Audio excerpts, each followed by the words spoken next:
Hello दोस्तों, welcome to technical institute. मैं शिवम जहाँ आपको पढ़ाऊँगा मैथ, जो कि क्लास 9th के लिए होगा। तो दोस्तों आज हम चैप्टर 5 जो कि इंट्रोडक्शन ऑफ यूक्लिड ज्योमेट्री है, उसको हम लोग स्टार्ट कर रहे हैं। ठीक है। और इस वीडियो में दोस्तों हम लोग पूरा ज्योमेट्री का जो भी कॉन्सेप्ट है उसको हम लोग देख लेंगे। ठीक है ना। चलिए, और ये बेसिक है ना, यूक्लिड का ज्योमेट्री है, तो इसको हम लोग पढ़ते हैं। ठीक है। चलिए, तो सबसे पहले हम लोग दोस्तों कुछ इंट्रोडक्शन देख लेते हैं कि इंट्रोडक्शन में क्या है ना। उसके बाद फिर हम लोग आगे बात करेंगे। तो दोस्तों, geometry, the word geometry comes from the Greek word geo, means earth, and metrein means measure. मतलब ये जो ज्योमेट्री वर्ड है, इसको हम लोग क्या लिख सकते हैं, इसको हम लोग दो पार्ट में बांटे हैं। ठीक है ना, एक जियो और एक मेट्री। और जियो का अर्थ होता है दोस्तों अर्थ, है ना, और मेट्री का अर्थ होता है मेजरमेंट करना। मतलब क्या हुआ कि अर्थ का मेजरमेंट करना। ठीक है ना। तो अर्थ का मेजरमेंट करने के लिए ज्योमेट्री वर्ड का यूज़ हो रहा है। ठीक है ना। Geometry appears to have originated from the need for measuring land.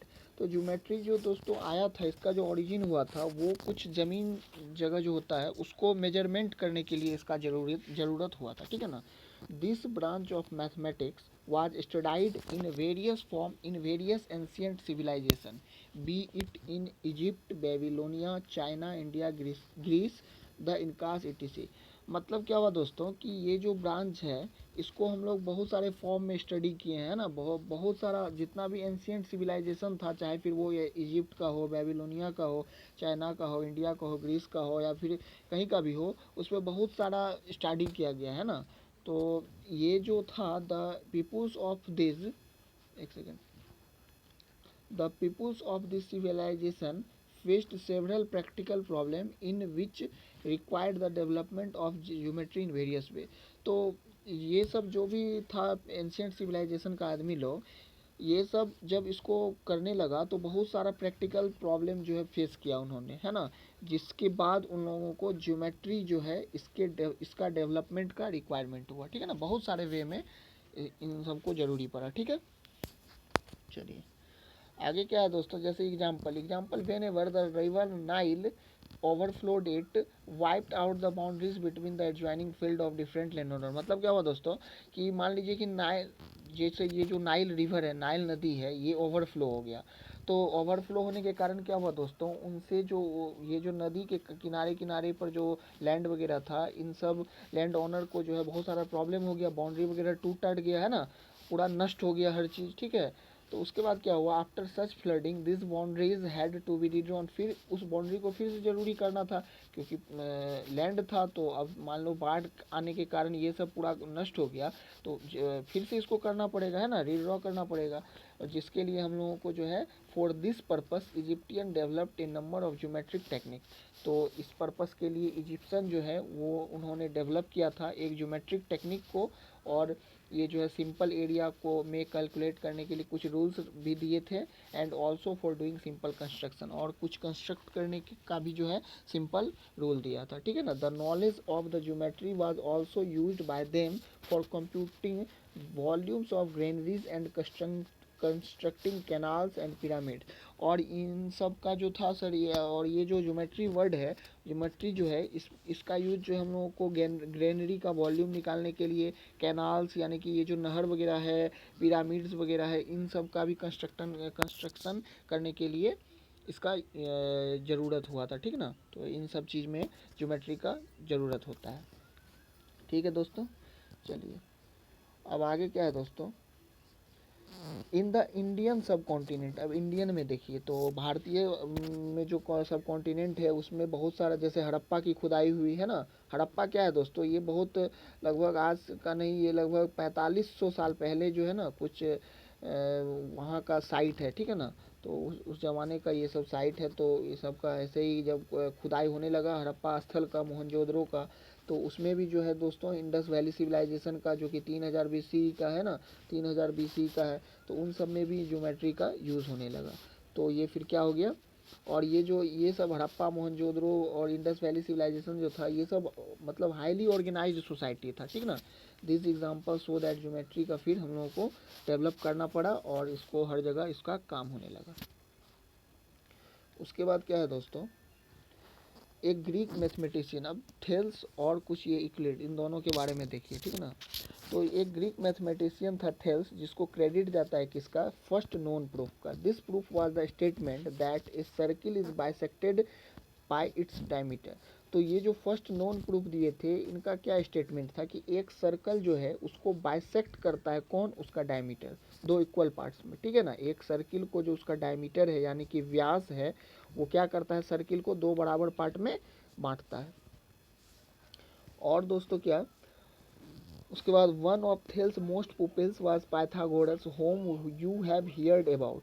अब जो थेल्स का एक बहुत बड़ा शिष्य था पाइथागोरस, है ना, 572 बीसी में इसका जन्म वगैरह हुआ था। उन्होंने क्या किया, इस बारे में सुना इसको, है ना। तो पाइथागोरस और उसके कुछ ग्रुप ने क्या किया, डिस्कवर किया बहुत सारा ऐसा ज्योमेट्रिक प्रॉपर्टी और कुछ थ्योरी वगैरह भी डेवलप किया ज्योमेट्री का, जो कि बहुत अच्छा मतलब ग्रेट एक्सटेंट था, ठीक है ना। This process continue till 300 BC. और ये प्रोसेस जो है, ये डिस्कवर करने का, ये 300 बीसी तक चलते रहा। At that time Euclid a teacher of mathematician, है ना, at Alexandria in Egypt, collected all the known work and arranged it in his famous treatise called element. तो क्या हुआ, उसके बाद क्या हुआ दोस्तों, ये जो यूक्लिड थे ये मैथ्स के टीचर थे, है ना। तो इजिप्ट में एक अलेक्जेंड्रिया है, वहाँ पर इन्होंने क्या किया, बहुत सारे नोन वर्क मतलब नोन, है ना, कलेक्ट ऑल द नोन, जो भी चीज़ ये जानते थे उसको क्या किया, कलेक्ट किया, उस पर वर्क किया और उसको ऑर्गेनाइज करके क्या किया, उसको एक फेमस किया, है ना। फेमस क्या है ये, टी टाइज है ना, ट्री टाइज है, इसको उन्होंने एलिमेंट का नाम दिया। और उस एलिमेंट को उन्होंने क्या किया, 13 चैप्टर में डिवाइड किया, है ना। और प्रत्येक क्या था, एक किताब ही था। और ये बुक जो था वो क्या था, hold world understand to geometry of generation. तो यही बुक वगैरह को जो है ना लोग पढ़ते थे, है ना, और फिर एक जनरेशन से दूसरे जनरेशन तक इसको यूज में लेते थे। इस चैप्टर में क्या है दोस्तों, हम लोग क्या बात करेंगे, यूक्लिड के अप्रोच के बारे में बात करेंगे, ज्योमेट्री से रिलेटेड जो भी यूक्लिड का क्या अप्रोच रहा है ना, और प्रेजेंट डे में इसका किस तरीका से ज्योमेट्री का लिंक है, उसके बारे में भी हम लोग देखें। तो उम्मीद करता हूँ दोस्तों ये सब आप लोग समझ गए होंगे। अब हम लोग दोस्तों कुछ डिफिनेशन है उसके बारे में देखते हैं ना। जैसे पॉइंट, तो एक पॉइंट है, a point is that which has no point. जैसे एक पॉइंट है, पॉइंट किसको बोलते हैं, ये हुआ पॉइंट। तो इस पॉइंट का कोई पार्ट नहीं होता है, समझ गए ना। ए लाइन इज ब्रेथलेस लेंथ। अब लाइन, एक लाइन क्या होता है, लाइन, तो लाइन एक ऐसा लेंथ होता है जिसका कोई ब्रेथ नहीं होता है ना। इस लाइन में कोई ब्रेथ है, तो एक ऐसा लेंथ जिसका कोई ब्रेथ ना हो, मतलब ब्रेथलेस हो, है ना। The ends of a line are point. और ये जो लाइन है इसका जो इंड होता है, तो ये भी पॉइंट से ही इंड होता है, ठीक है ना। उसके बाद a surface is that which has length and breadth only. एक सरफेस, मान लीजिए ये जैसे कि कोई मोबाइल है, तो मोबाइल का जो सरफेस होता है वो भी क्या होता है, लेंथ और ब्रेथ से ही होता है, ठीक है ना। उसके बाद एक सेकंड, उसके बाद the edge of a surface are called line. अब मान के चलिए कोई मोबाइल है ना, ये मोबाइल है, तो इसका ये सरफेस है, तो इसका ये सरफेस भी क्या है, एक लाइन ही है ना। चलिए उसके बाद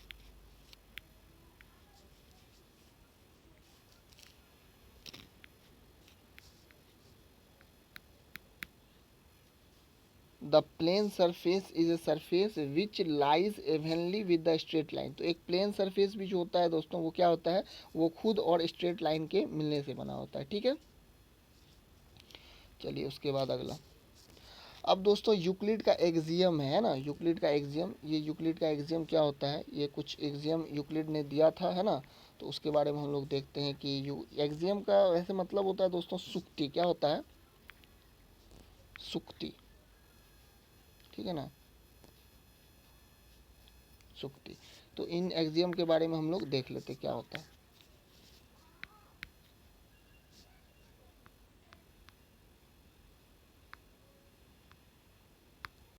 तो आइए दोस्तों हम लोग यूक्लिड के एक्सियम के बारे में पढ़ते हैं। तो पहला यूक्लिड का एक्सियम क्या है, things which are equal to the same things are equal to one another. इसका मतलब क्या हुआ दोस्तों कि कोई वस्तु जो कि बराबर वस्तु है और उस बराबर वस्तु अगर एक दूसरे के बराबर है और उसमें अगर क्या किए हम लोग, एक सेकेंड फिर से देखते हैं, things which are equal to the same things are equal to one another, मतलब कोई वस्तु अगर एक दूसरे के बराबर है, सेम थिंग्स के भी बराबर है, तो वो भी एक दूसरे के बराबर होगा। नहीं समझे दोस्तों? देखिए जैसे मान के चलिए एक लाइन है ना, तो अब क्या हुआ कि जैसे ये एक ए है, ये बी है ना, और ये सी है, तो अब ये और ये मान के चलिए, अब एक चीज़ देखिए, ये इसके बराबर है, ठीक है ना। अब एक बात बताइए, ए बी और बी सी जो है ये बराबर है। अब ए बी में भी हम कुछ और जोड़ेंगे, है ना, मान के चलिए कुछ और जोड़ देते हैं, और इसमें बी सी में भी कुछ और जोड़ेंगे, तो इसको जोड़ने के बाद जो बनेगा वो भी एक दूसरे के बराबर होगा। ठीक है दोस्तों, समझ गए होंगे। चलिए अगला क्या है, if equals are added to equals wholes are equal, मतलब क्या हुआ कि वही बात, अगर कोई चीज़ इक्वल है ना, कोई चीज़ इक्वल है और इक्वल्स में भी कुछ ऐड करेंगे तो वो भी क्या होगा, एक दूसरे के इक्वल ही होगा। उसके बाद क्या है कि इक्वल में अगर कोई चीज़ सब्ट्रैक्ट करेंगे तो वो भी इक्वल ही होगा। उसके बाद क्या है कि अगर कोई एक दूसरे के कोई मान के चलिए एक लाइन है, ये इसके ऊपर कोइंसाइड है, मतलब ये इसी के ऊपर है, तो इसका मतलब है कि जिसके ऊपर ये लाइन है वो भी इस लाइन के ऊपर कोइंसाइड है, ठीक है ना। चलिए उसके बाद क्या है दोस्तों, the whole is greater than the part, जैसे मान के चलिए ये पूरा एक सर्कल है और ये सर्कल का ये एक पार्ट है, तो इसका मतलब क्या हुआ कि ये जो पार्ट है ये पूरा सर्कल से छोटा है, यानी कि ये पूरा सर्कल जो है ये इसके कुछ पार्ट से ये बड़ा है, ठीक है ना। चलिए आगे, things which are double of the same things are equal to one another, अगर कोई चीज़ है, मान के चलिए कोई दो थिंग्स है, ठीक है ना, और अगर दोनों को हम लोग क्या किए, मतलब डबल कर दिए, है ना, तो वो भी एक दूसरे के बराबर ही होगा, ठीक है। उसके बाद things which are halves to the same things, है ना, कोई दो वस्तु है, दोनों बराबर है, दोनों को आधा कर दिए, तो जो होगा, जो आएगा वो भी एक दूसरे के बराबर ही होगा, ठीक है दोस्तों। तो आप यूक्लिड के एग्जाम को पूरा तरीका से समझ गए होंगे, ठीक है। चलिए उसके बाद आगे, अब यूक्लिड का पोस्टुलेट है ना, पोस्टुलेट का मतलब क्या होता है दोस्तों, मानने वाला चीज़ है ना, इसको माना गया है, ठीक है ना। तो ये क्या माना गया है इसके बारे में भी हम लोग देख लेते हैं। पहला पोस्टुलेट क्या है दोस्तों, ए straight line may be drawn from any one point two any other point. क्या बोल रहा है दोस्तों कि एक स्ट्रेट लाइन जो है दोस्तों, देखिए जैसे इसमें एक स्ट्रेट लाइन जो है दोस्तों, उसको क्या करता है, वो कैसे बनता है, तो कोई एक पॉइंट से दूसरे पॉइंट के बीच में जो है एक स्ट्रेट लाइन को खींचा जा सकता है। जैसे मान के चलिए ये पी कोई पॉइंट है और ये क्यू कोई पॉइंट है, तो पी और क्यू कोई पॉइंट है, तो इन दोनों के बीच में ही एक लाइन खींचा जा सकता है, ठीक है ना। ऐसा नहीं है कि मतलब ऐसे ही हो जाएगा, है ना, कोई दो पॉइंट के बीच में एक स्ट्रेट लाइन को ड्रॉन किया जाएगा, ठीक है ना दोस्तों। एक स्ट्रेट लाइन में be drawn from any one point two any other point, मतलब एक स्ट्रेट लाइन को अगर ड्रॉ करना है तो उसमें दो पॉइंट का ज़रूरत पड़ेगा, ठीक है ना। एक पॉइंट को अगर दूसरे पॉइंट से हम लोग मिला देते हैं या फिर ड्रॉ कर देते हैं एक पॉइंट को दूसरे पॉइंट से, तो वो क्या बन जाएगा दोस्तों, स्ट्रेट लाइन बन जाएगा। चलिए दूसरा पोस्टुलेट क्या है दोस्तों, a terminated line can be produced indefinitely, मतलब क्या कि एक मान लीजिए ये लाइन है ना, जैसे ए और बी कोई लाइन है, अब इस लाइन को हम क्या करेंगे कि इधर भी बढ़ा सकते हैं इन्फिनाइट तक और इधर भी बढ़ा सकते हैं इन्फिनाइट तक, ठीक है ना। चलिए अगला पोस्टुलेट क्या है दोस्तों, तीसरा, a circle can be drawn with any centre and any radius, मतलब एक सर्कल जो है एक सेंटर और एक कोई भी रेडियस से मिलके ड्रॉ किया जा सकता है। जैसे मान के चलिए कोई सेंटर ले लिए ये, है ना, इसको ए मान लिए सेंटर को, इस सेंटर को, और मान के चलिए कोई रेडियस ले लिए जैसे ए बी, तो अब क्या कर सकते हैं दोस्तों, ये सेंटर है ना और ये रेडियस से हम लोग एक सर्कल ड्रॉ कर सकते हैं, ठीक है ना दोस्तों। चौथा पोस्टुलेट क्या है, all right angles are equal to one another, इसका मतलब क्या हुआ दोस्तों कि जैसे ये मान के चलिए ये राइट एंगल है, तो ये राइट एंगल इस राइट एंगल के बराबर होगा, ठीक है दोस्तों। चलिए पांचवा पोस्टुलेट क्या है, if a straight line falling on two straight line makes the interior angle on the same side of it taken together less than two right angle, then the two straight line if produced indefinitely meet on that slides on which the sum of angle is less than two right angle।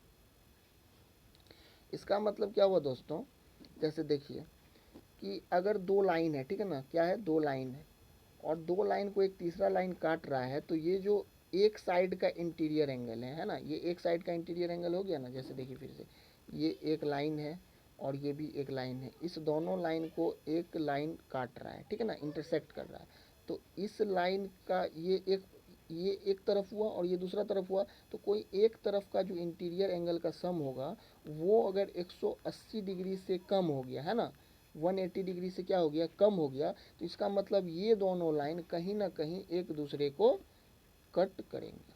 ठीक है, नहीं समझे दोस्तों? फिर से समझिए, मान के चलिए ये एक लाइन है ना, और दूसरा एक और ले लीजिए, और ये मान के चलिए एक लाइन है, ठीक है, ये एक लाइन है और ये एक लाइन है। अब इसको अगर कोई एक लाइन काटा और ये एक तरफ का जो इंटीरियर एंगल है, ये दोनों, ये और ये दोनों अगर 100, इन दोनों का जो सम होगा अगर 180 यानी 180 डिग्री से कम हो गया है ना, लेस देन 180 डिग्री हो गया, इसका मतलब ये लाइन कहीं ना कहीं और ये लाइन एक दूसरे को कट करेगा। देखिए यहाँ कट किया। ठीक है दोस्तों, चलिए जैसे अब कोई क्वेश्चन है, इस क्वेश्चन को भी देख लीजिए, है ना। क्वेश्चन क्या है, if A B and C are 3 points on a line, है ना, ए एंड बी, नहीं, and B lies between A and C, then prove that A B plus B C equal to A C. तो simple है दोस्तों, बोल रहा है कि ए बी और सी कोई 3 पॉइंट है एक लाइन पर, है ना, और बी जो है लाई कर रहा है ए और सी के बीच में, बी जो है वो ए और सी के बीच में लाई कर रहा है, तो प्रूव करना है कि ए बी और plus B C equal to क्या होगा, ए सी होगा। तो देखिए दोस्तों, हम लोग जो है पीछे पढ़े भी होंगे, है ना, कि हम लोग एक्सियम में पढ़े थे कि अगर एक ए बी और ये बी सी, ये दोनों जो है दोस्तों ए सी के ऊपर क्वाइंसाइड है ना, तो इसका मतलब क्या हुआ कि A B plus B C equal to A C है। सिंपल, ए बी और बी सी ये दोनों ए सी के ऊपर क्या है, एक लाइन के ऊपर क्वाइंसाइड है ना, तो इसका मतलब ये दोनों एक दूसरे के बराबर होगा। ठीक है ना, मतलब ये दोनों को जोड़ने पर ये पूरा आएगा, है ना।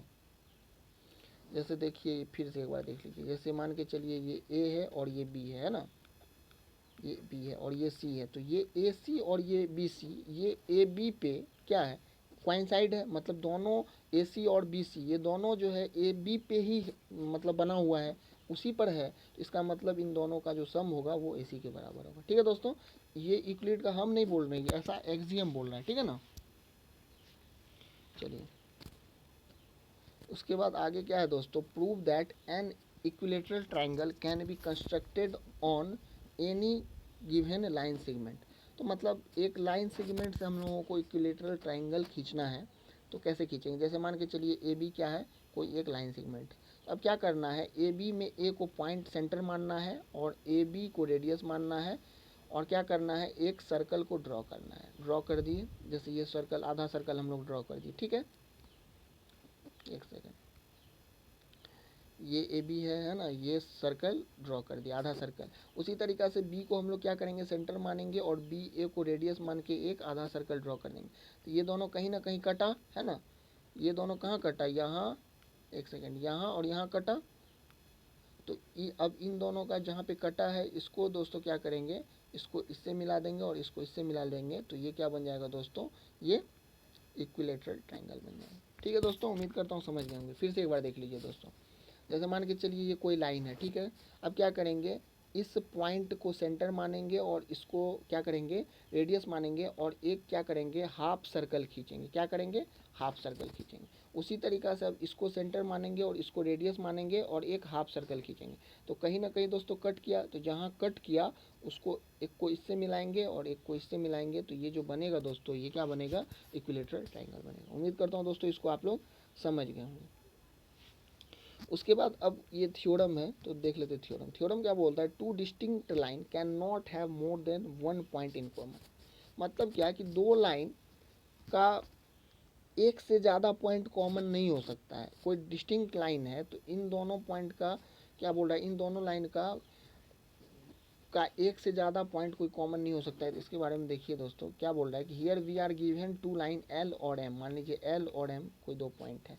We need to prove that they have only one point in common, कि हम लोगों को पता करना है कि इन दोनों एल और एम का कोई एक पॉइंट कॉमन होगा, ठीक है ना। तो मान के चलिए, सपोज करते हैं कि the two line intersecting in to distinct point, है ना, पी एंड क्यू। एक सेकंड, इसका फिगर भी है, नहीं इसका फिगर नहीं है। तो मान लीजिए दोस्तों कि ये ए और एल और एम क्या था, दो लाइन था, ठीक है ना।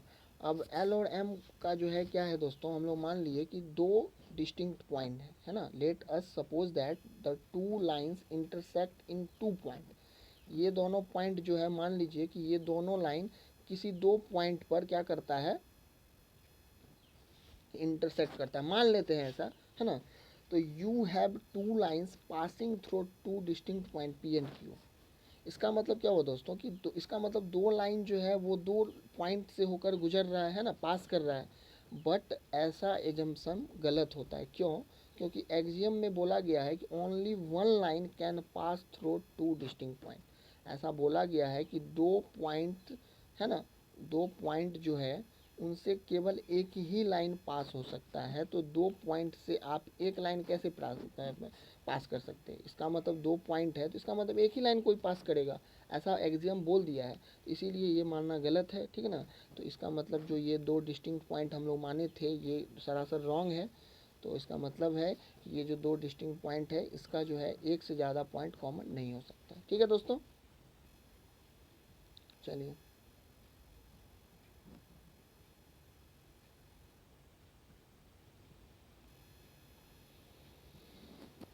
चलिए फिर ये क्वेश्चन क्या है, which of the following statements are true and which are false, give the reason, है ना। उसके बाद हम लोगों को रीजन वगैरह भी देना। बोल रहा है कि only one line can pass through a single point.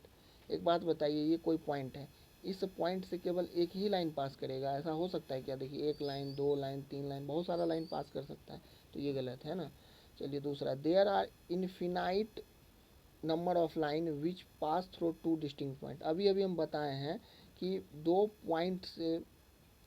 Point से क्या होगा कि केवल एक ही लाइन जो है पास हो सकता है। दूसरा लाइन कोई मतलब डिस्टिंक्ट पॉइंट, मतलब कोई एक लाइन जो है इन्फिनाइट नंबर ऑफ लाइन नहीं पास होगा, ठीक है ना। ये भी गलत है, दो पॉइंट से एक ही लाइन पास होगा। उसके बाद a terminated line can be produce infinitely both side. ये बात तो सही है कि ये मान के चलिए कोई लाइन है, इसको इधर भी हम लोग क्या कर सकते हैं, बढ़ा सकते हैं, और इधर भी हम लोग क्या कर सकते हैं, बढ़ा सकते हैं, ठीक है ना। उसके बाद अगला है कि अगर दो सर्कल इक्वल है तो दोनों का रेडियस भी इक्वल होगा। बिल्कुल सही बात है दोस्तों, अगर मान के चलिए ये सर्कल और ये सर्कल इक्वल तभी होगा, है ना, इक्वल है तो इसका मतलब इसका रेडियस अगर 5 है तो इसका भी रेडियस 5 ही होगा, ठीक है ना दोस्तों।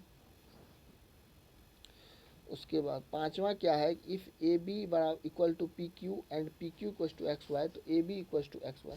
देखिए दोस्तों, अब पहला जो हम लोग रिमार्क किए थे वही इसमें हम लोग लिख भी दिए हैं। पहला क्या था क्वेश्चन कि only one line can pass through a single point, तो इसका हम लोग यहाँ पर आंसर भी दे दिए हैं। आंसर क्या है कि फॉल्स, मतलब गलत है। If we mark a point O on the surface of a paper using pencil and scale we can draw infinite number of straight line passing through zero.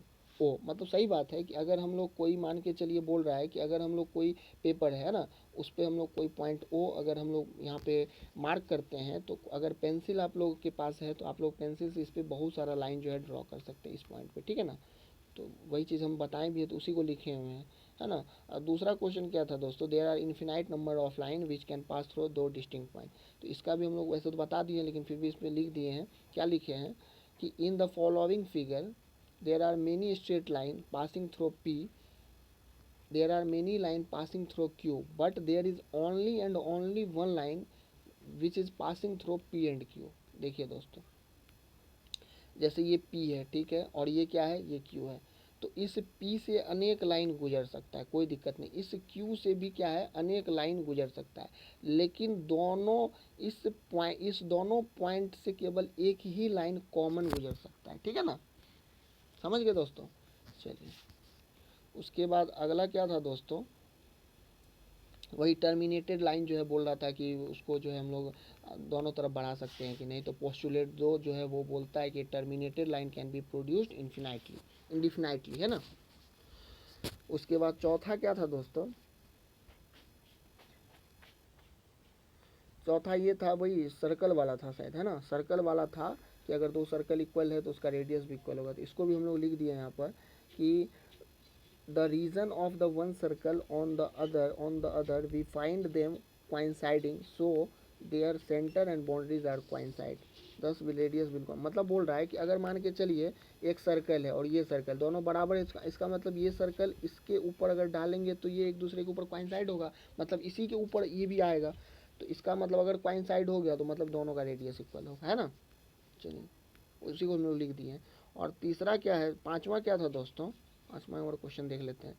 पांचवा था कि A B equal to P Q, है ना, क्या था, A B equal to P Q और P Q equal to X Y है, तो A B equal to X Y होगा।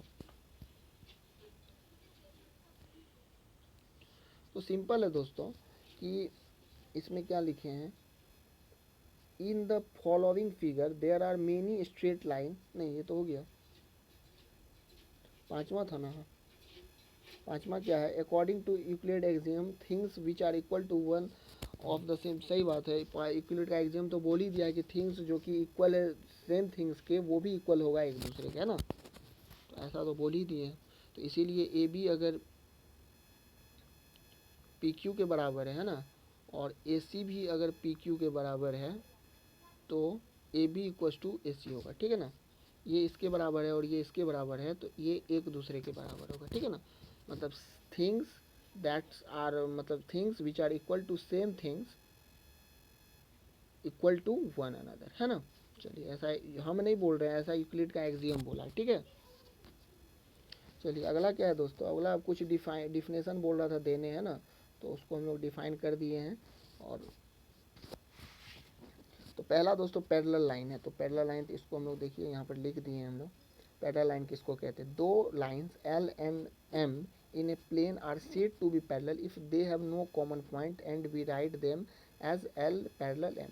इसका मतलब क्या हुआ दोस्तों, क्वेश्चन बोल रहा है कि ये एल और एम, इस दोनों लाइन को हम तब बोलेंगे पैरेलल है कि अगर इन दोनों लाइंस का कोई पॉइंट कॉमन ना हो, मतलब ये दोनों लाइन एक दूसरे को कहीं नहीं काटेगा, है ना, तभी हम बोलेंगे कि ये दोनों लाइन पैरेलल है। और अगर पैरेलल होगा तो इसको हम लोग कैसे लिखेंगे, एल पैरेलल एम, ठीक है ना। अगला दोस्तों डिफाइन था परपेंडिकुलर लाइन। परपेंडिकुलर लाइन किसको कहते हैं दोस्तों, इसको बोलते हैं हिंदी में, बोलते हैं हिंदी में इसको लंबवत रेखा, है ना। परपेंडिकुलर लाइन का हिंदी क्या होता है, लंबवत रेखा। तो ये किसको बोलते हैं दोस्तों, तो देखिए two lines P and Q lying in the same plane, दो लाइन जो पी और क्यू है वो सेम प्लेन पर है ना, are said to be perpendicular if they form a right angle and be right as P and Q. Simple है दोस्तों, देखिए दो लाइन ये पी है ना, दो लाइन पी और क्यू को हम तभी बोलेंगे परपेंडिकुलर जब क्या करेगा, ये दोनों लाइन से एक राइट एंगल यानी कि 90 डिग्री का अगर ये एंगल बना लिया, है ना, दो लाइन अगर एक दूसरे से 90 डिग्री का एंगल बना लिया तो हम बोलेंगे इन दोनों लाइन को परपेंडिकुलर लाइन, ठीक है। चलिए तीसरा लाइन सेगमेंट। अब लाइन सेगमेंट क्या होता है, एक सेकंड, तो लाइन सेगमेंट क्या होता है दोस्तों ये देख लेते हैं। A line segment is a part of line and having a definite length. मतलब एक लाइन सेगमेंट क्या होता है दोस्तों, एक लाइन का पार्ट होता है ना, डिफिनिट लेंथ का। जैसे मान के चलिए दोस्तों ये एक कोई लाइन है, तो इस लाइन का ये एक पार्ट हो गया ए बी, है ना, और ये ए बी क्या हो गया दोस्तों, ये डिफिनिट है ना, मान लीजिए 5 सेंटीमीटर का है, तो ये क्या हो गया, लाइन सेगमेंट हो गया। सिंपल है कि एक ऐसा लाइन जिसका दोनों और जो है क्या होगा, इंड पॉइंट होगा, ठीक है। चलिए उसके बाद अगला क्या है दोस्तों, रेडियस ऑफ ए सर्कल। तो रेडियस किसको बोलते हैं, the distance from the centre to a point on the circle is called radius of the circle. देखिए इसको समझिए, जैसे ये सर्कल है और बोल रहा है कि एक सेंटर का पॉइंट, ठीक है ना, ये हो गया सेंटर का पॉइंट, है ना, कलम चेंज कर लेते हैं।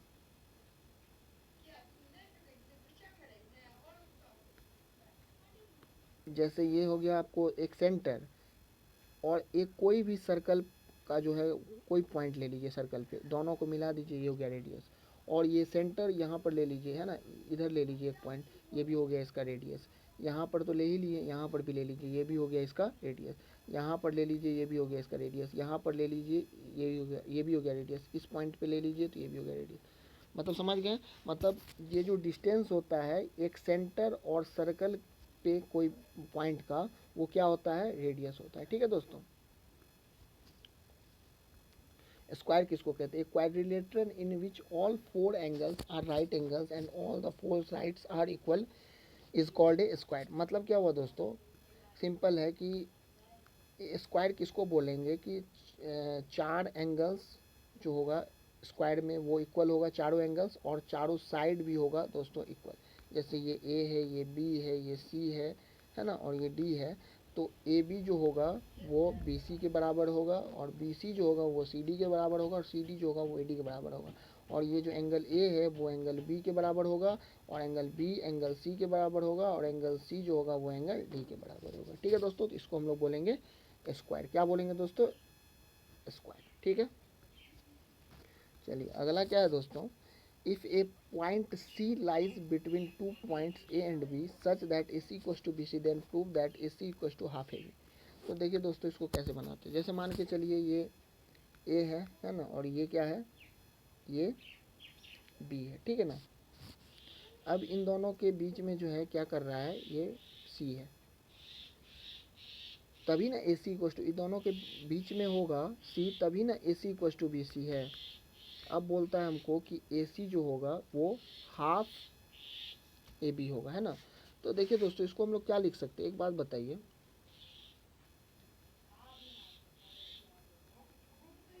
कि ए सी इक्वल्स टू बी सी है ना। तो अब हम लोग एक बात बताइए, ए सी प्लस बी सी क्या होगा? ए सी और प्लस बी सी क्या होगा? ए सी और बी सी को जोड़ेंगे तो ए बी हो जाएगा।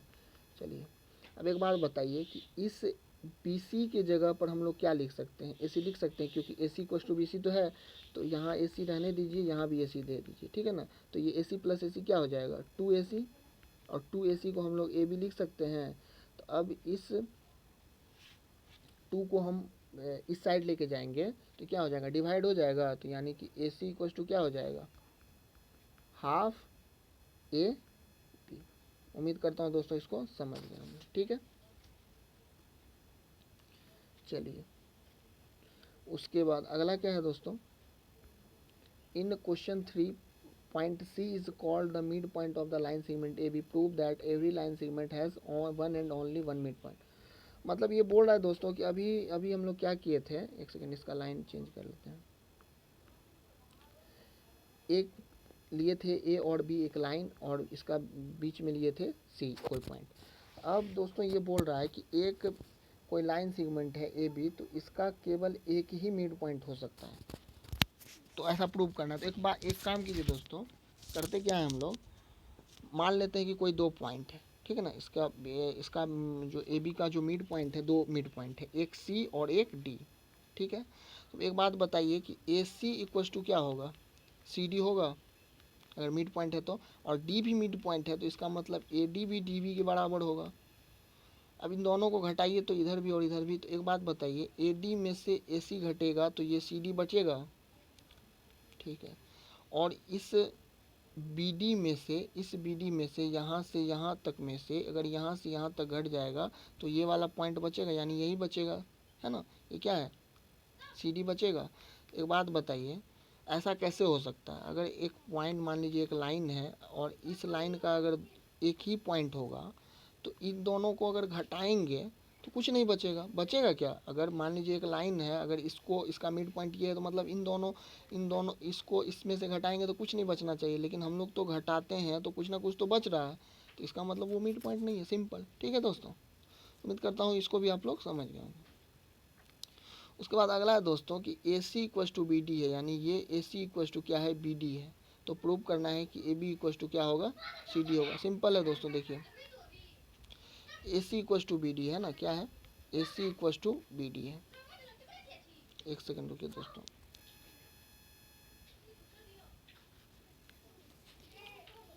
ए सी इक्वल्स टू क्या है दोस्तों? बी डी है, ठीक है। अब A C equals to B D है, हमको क्या प्रूव करना है? A B equal to C D prove करना है, ठीक है ना। ए बी इक्वल्स टू क्या प्रूव करना है?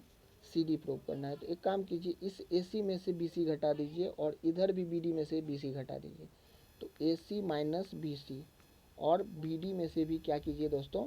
इस बी सी को घटा दीजिए। तो अब इसमें से अगर बी सी को घटाएंगे तो क्या होगा? ए सी बचेगा, है ना। और इस बी डी में से बी सी को घटाएंगे तो क्या बचेगा? सी डी बचेगा। तो यही तो हमको प्रूव करना था। सॉरी, ए सी में से अगर बी सी घटाएंगे तो ए बी बचेगा, है ना। तो अब ऐसे इसका पोस्टुलेट में भी था, मतलब एक्सियम में भी था कि दो अगर बराबर चीज़ है उसमें से अगर कोई मतलब दोनों अगर इक्वल चीज़ में से सेम चीज़ में से कुछ घटाएंगे तो क्या होगा, जो आएगा वो भी इक्वल होगा। तो वही ना कि ये दोनों इक्वल है, इसमें से भी कुछ घटाएं और इसमें से भी वो भी बराबर चीज़ ही घटाएं, तो आने वाला जो होगा वो भी क्या होगा, बराबर ही होगा। ठीक है दोस्तों, समझ गए होंगे। चलिए अगला क्या है दोस्तों, टू इक्विवेलेंट वर्जन। अब देखिए दोस्तों, अगला है कि two equivalent version of Euclid fifth postulate. तो यूक्लिड का जो पांचवा पोस्टुलेट है उसको थोड़ा हम लोग गहराई से पढ़ते हैं। पहला क्या है, for every line L and for every point P not line on L. मतलब कोई लाइन एल और कोई पॉइंट पी जो है वो क्या है कि वो पी जो है वो एल पे नहीं है, ठीक है ना। तो there exist a unique line M passing through P and parallel to L. मान लीजिए ये कोई एल है ना, और कोई एक सेकेंड, ये मान लीजिए कोई एल है ना, और ये मान के चलिए कोई और लाइन है। तो मान के चलिए पी जो है ये यहाँ है ना, मतलब पी इस एल पे नहीं है, ठीक है। तो इसका मतलब ये हुआ दोस्तों, ये कह रहा है कि अगर ये इसको मतलब इंटरसेक्ट नहीं कर रहा है, मतलब इस एल पे इस पी कोई पॉइंट नहीं है, तो इसका मतलब पी से एक लाइन पास हो सकता है जो कि इस एल के पैरेलल होगा। समझ गए दोस्तों। एक बार और समझ लीजिए, क्या बोल रहा है कि एक लाइन एल है और ये कोई पॉइंट पी है जो कि एल पे नहीं है। तो ऐसा बोल रहा है कि अगर कोई एल लाइन है और कोई पॉइंट पी है जो कि एल पे नहीं है, तो इस पॉइंट से एक ऐसा लाइन गुजरेगा जो कि इस लाइन के पैरेलल होगा। समझ गए दोस्तों। ठीक है, अगला क्या बोल रहा है, दो distinct intersecting lines can not be parallel to the same line. मतलब सिंपल है कि दो जो है इंटरसेक्टिंग लाइन एक दूसरे के पैरेलल ऐसा हो ही नहीं सकता है, ठीक है। चलिए, all the attempt to prove Euclid fifth postulate using four postulate failed. मतलब क्या, बहुत सारा अटेम्प्ट ऐसा हुआ है कि चारों पोस्टुलेट को लेकर के पांचवा पोस्टुलेट प्रूव करने के लिए बहुत सारा अटेम्प्ट किया गया, लेकिन जो है बहुत सारा ऐसा नहीं हो गया, मतलब ऐसा नहीं हो पाया। But they led to discovery the several other geometry. लेकिन वो लोग जो करने गए, प्रूव करने गए, वो कुछ दूसरा ही चीज़ जो है डिस्कवरी कर दिए, जिसको कि नॉन यूक्लिडियन ज्योमेट्रीज कहा जाता है, ठीक है। अगला क्या है दोस्तों, how would you rewrite Euclid's fifth postulate so that it would be easier to understand. मतलब आप जो है यूक्लिड के पांचवें पोस्टुलेट को किस तरीका से मतलब इजी वे में लिख सकते हैं ताकि उसको समझने में भी इजी हो, है ना। तो देखिए दोस्तों, हम अपने हिसाब से क्या लिखे हैं, हम लिखे हैं, आप लोग अपने हिसाब से भी लिख सकते हैं, ठीक है ना। हम लिखे हैं कि we can write Euclid fifth postulate as two distinct intersecting lines can not be parallel to the same line. Simple सा बात है कि दो इंटरसेक्टिंग लाइन जो होगा वो पैरेलल नहीं हो सकता एक दूसरे के। हाँ, ये ऐसा भी हो सकता है ना, और आप अपने तरीका से भी लिख सकते हैं, ठीक है ना, जिसको जैसा हो रहा है अपना लिखिए, ठीक है। और ऐसे पांचवा पोस्टुलेट था क्या कि एक लाइन एल है और पी कोई पॉइंट है जो कि एल पे नहीं है, तो इस पी से कोई एक ऐसा लाइन गुजरेगा जो कि एल के पैरेलल होगा। और हम बोले, हम इसको इस तरीका से लिखे कि दो इंटरसेक्टिंग लाइन जो होगा, है ना, दो इंटरसेक्टिंग लाइन एक दूसरे के पैरेलल नहीं हो सकता है, ठीक है। चलिए, बात वही हुआ है ना। चलिए अगला क्वेश्चन क्या है, does Euclid fifth postulate imply the existence of parallel line. क्या यूक्लिड का पांचवा पोस्टुलेट पैरेलल लाइन पे एग्जिस्ट करेगा, एक्सप्लेन कीजिए। तो हाँ, पैरेलल लाइन पे यह मतलब ऑब्वियसली एग्जिस्ट करेगा। कैसे, तो पांचवा पोस्टुलेट क्या बोलता है कि अगर, देखिए पांचवा पोस्टुलेट ये भी बोलता था, क्या बोलता था कि अगर दो लाइन है, ठीक है, और दो लाइन अगर पर अगर कोई तीसरा लाइन जो है दोनों को इंटरसेक्ट करे और एक तरफ का कोई दोनों एंगल का जो इंटीरियर एंगल है दोनों का सम अगर लेस देन 180 डिग्री हो गया, है ना, लेस देन 180 डिग्री हो गया, तो इसका मतलब वो दोनों एक दूसरे को इंटरसेक्ट करेगा ना।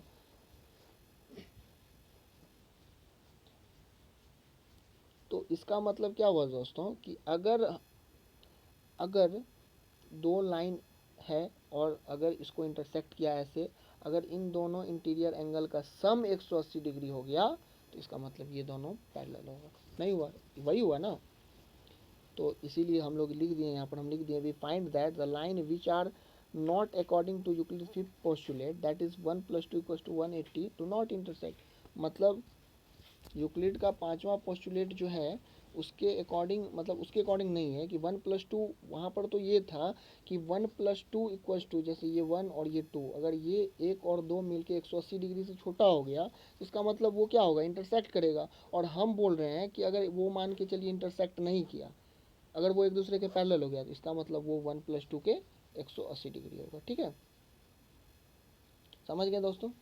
चलिए, तो ये था दोस्तों आज का सेशन। अगर दोस्तों आपको ये वीडियो अच्छा लगा है ना, और सबसे बड़ा बात ये है कि दोस्तों यूक्लिड का जो एनसीईआरटी का जो भी था, हम जो है ना एनसीईआरटी, मेनली एनसीईआरटी को ही फॉलो कर रहे हैं ना, और कुछ इधर उधर मिक्स भी कर देते हैं, लेकिन मेनली एनसीईआरटी पे ही मेरा फोकस रहता है। ठीक है, तो एक ही वीडियो में दोस्तों पूरा यूक्लिड जो 9th क्लास का है वो ख़त्म कर दिए हैं। अगर दोस्तों आपको ये वीडियो अच्छा लगा तो इसको पहले तो पूरा देखिए वीडियो, और उसके बाद दोस्तों इसको लाइक करें, है ना, उसके बाद उसको सब्सक्राइब करें, है ना, उसको सब्सक्राइब करें, और अपने दोस्तों के साथ इसको शेयर जरूर करें दोस्तों। ठीक है ना, जितना दोस्तों लाइक मिलेगा उतना ज़्यादा हम लोगों को एनर्जी मिलता है। ठीक है दोस्तों, तो चलिए फिर मिलते हैं दोस्तों अगले सेशन में। तब तक के लिए thank you, goodbye and have a nice day.